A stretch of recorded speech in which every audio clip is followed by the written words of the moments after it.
होळीमध्ये आपण देवाला फुलं किंवा नारळ अर्पण करतो, पण महाराष्ट्रातल्या या गावामध्ये चक्क देवावरती दगड फेकून होळी खेळली जाते.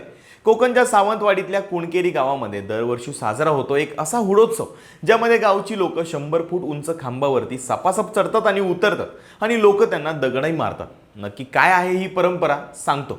तर होळीच्या 7व्या दिवशी सिंधुदुर्गातल्या सावंतवाडीच्या कुणकेरीमध्ये श्री सातेरी भावई देवीच्या मंदिरामध्ये हा सोहळा पार पडतो. इथे गावामध्ये मध्यभागी असतो सुमारे 100 फूट उंचीचा गुळगुळीत सागवानी खांब, ज्याला हुडा म्हणतात.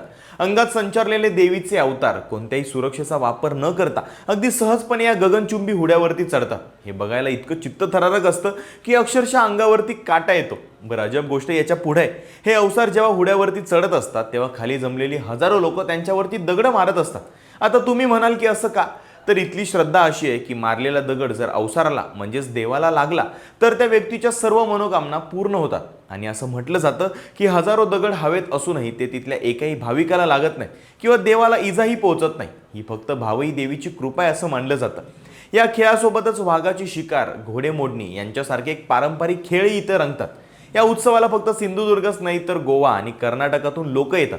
जर तुम्हाला कोकणातल्या लोकसंस्कृतीचं अस्सल आणि रांगडं रूप अनुभवायचं असेल ना, तर कुणकेरीच्या या उत्सवाला एकदा तरी नक्की जायला पाहिजे. तुम्हाला हा उत्सव याआधी माहिती होता का? कमेंट्समध्ये नक्की सांगा आणि फॉलो करा लगाव बत्ती.